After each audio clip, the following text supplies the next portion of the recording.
साहब ने जब देखा कि अन्नदाताओं पे जुल्म की इतनी इंतहा इस सरकार ने कर दी, इस आंसू का इतना असर हुआ कि उनके आंसू के सैलाब में सारे वो सोए हुए भारतीय कूच करने लग गए गाजीपुर की तरफ। अब आप घुमा कर देखिए सब तरफ, यहाँ पर कार आरएसएस की सरकार है, ये देशद्रोही की सरकार है। ये स्क्रिप्ट लिखा जाता है कि आज कौन सा घाघरा पहनकर अंजना ओम कचरा मुजरा करेगी, या आज कौन सा घाघरा पहनकर रूबी का लियाकत मुजरा या तांडव करेगी।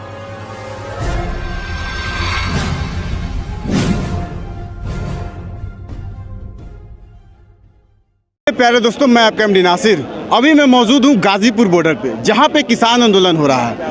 आपको गोदी मीडिया ये दिखा रही है कि किसान आंदोलन खत्म होने वाला है और इसके चारों तरफ से पुलिस लगा दी गई है। योगी बाबा का आदेश आ गया है, ना जाने तरह तरह की क्या क्या आपको दिखाया है, लेकिन मैं आपको हकीकत दिखाना चाहूँगा।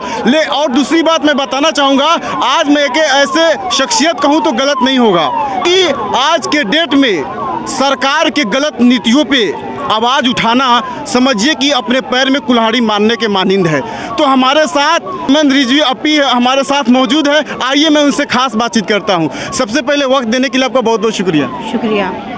मेरा पहला सवाल है कि जिस तरह से गोदी मीडिया और आरएसएस और बीजेपी सभी मिलकर षड्यंत्र रचा था कि किसी न किसी तरह से इस आंदोलन को ख़त्म किया जाए, लेकिन वो असफल हुआ। कैसे असफल हुआ आप बताएं।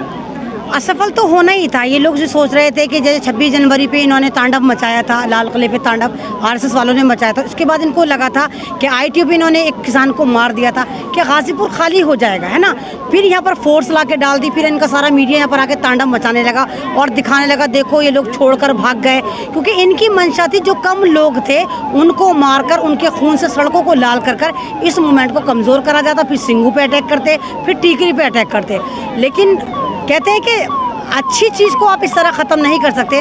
टकैत साहब यहाँ मौजूद थे। टकैत साहब ने पहले तो इजीली इनको समझाने की कोशिश करी, नहीं समझ में आई। टकैत साहब ने फिर कहा कि भाई मुझे पकड़ लो, अगर तुम्हें शांति मिलती। फिर टकैत साहब ने सोचा तो बेशरम लोग पकड़ के ले जाएंगे।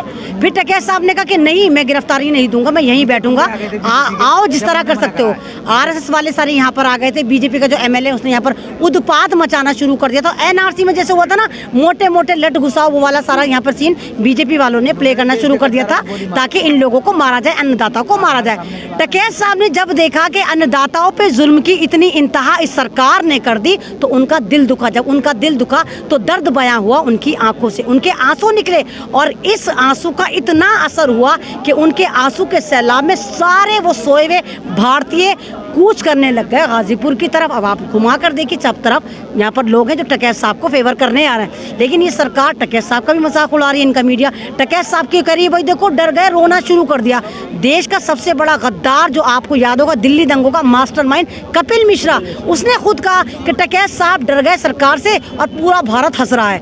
आप ये देखिए, जैसे कपिल मिश्रा इम्प्लांट करा गया था एनआरसी में दंगा मचाने के लिए, ऐसे ही कपिल मिश्रा पार्ट 2 सिद्धू को इम्प्लांट करा गया। सिद्धू जो था आपको याद हो, दीप सिद्धू, जिसको लाल किले पे चढ़ाकर कहा तिरंगे की बेहुरमती कर, है ना। उसको तो इन्होंने गोली मारी नहीं। तुम इतने बड़े देशभक्त तो सिद्धू को गोली मारते, उसको पकड़ते। जितने तुम्हारे जाफरानी गुंडे तो उनको पकड़ते, उनको तो तुमने कुछ नहीं कहा।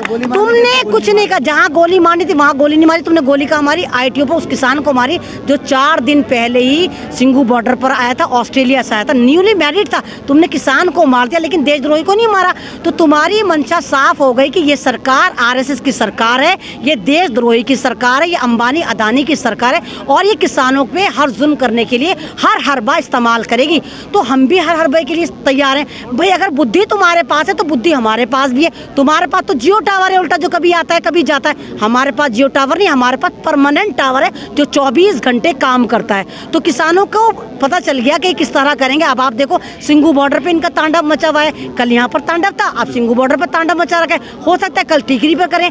तो ये इस मूवमेंट से इतना डर गए हैं कि इसको कमज़ोर करने के लिए तमाम की तमाम एंटीबायोटिक लेकर आ रहे हैं। मीडिया जो है सारी की सारी मुजरे वाली बाइयां हैं जो किसानों को बदनाम करती हैं, मुसलमानों को बदनाम करती हैं, भारतवासियों को बदनाम करती हैं। इन्होंने ही पूरे भारत को बदनाम कर रखा है दुनिया में। इन मुजरे वाली बाइयों ने, इनका जो मुजरा चलता रहता है ना, वो बीजेपी के चौबारे में चलता है। ये नागपुर में स्क्रिप्ट लिखा जाता है कि आज कौन सा घाघरा पहनकर अंजना ओम कश्यप मुजरा करेगी, या आज कौन सा घाघरा पहनकर रूबी का लियाकत मुजरा या तांडव करेगी। आप एक अंजना ओम कश्यप को बोल रहे हो, वो भी एक लेडी है, आप भी एक लेडी है, तो फिर लेडी पे आप सवाल क्यों उठा रही है? लेडी होना, बॉडी से लेडी होना वो तो अलग बात है। पत्रकारिता कर रही है। बॉडी से वो लेडी होगी और हमारे लिए शेम है कि उसको औरत कहा जाए। वो औरत नहीं है। वो औरत कहाँ मर जाती है जब निर्भया कांड होता है, वो औरत कहाँ मर जाती है जब संभल में भी, सॉरी बदायूं में कांड हुआ, वो औरत कहाँ मर जाती है जब भारत में हर 2 मिनट में बर्बरता से रेप होता है, कहाँ मर जाती है वो औरत। वो सिर्फ नाम मात्र औरत है। वो सिर्फ, मैंने कहा ना कि जैसे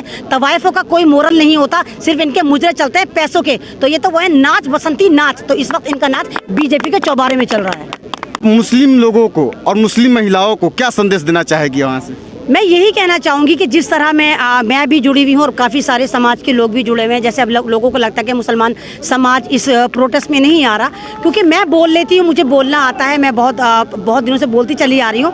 तो अगर जो लोग नहीं जुड़ पा रहे हैं, मतलब जो लेडीज़ नहीं जुड़ पा रही, जो लड़कियाँ नहीं जुड़ पा रही, मैं उनसे कहना चाहूँगी कि डर के आगे जीत है। आप मत डरिए, क्योंकि अगर ऊपर वाले ने आपकी मौत लिख दी है तो आप स्विट्जरलैंड के अकाउंट में भी जाकर सेफ हो जाएंगी, आप मरेंगी। तो आप आइए, भारत आपको पुकार रहा है, किसान आपको पुकार रहा है। देशभक्ति अगर दिखानी है तो तमाम लोग आए, इस मूवमेंट को ज्वाइन करें। क्या आपको लगता है कि सरकार ये तीनों कानून को वापस ले लेगी? लेना पड़ेगा। सरकार वापस नहीं लेगी तो ये भी वापस नहीं जाएंगे। अगर बिल वापसी जाएगा तो घर वापसी होगी, है ना। सरकार वापस बिल ना ले, अब सरकार ही को वापस कर देंगे।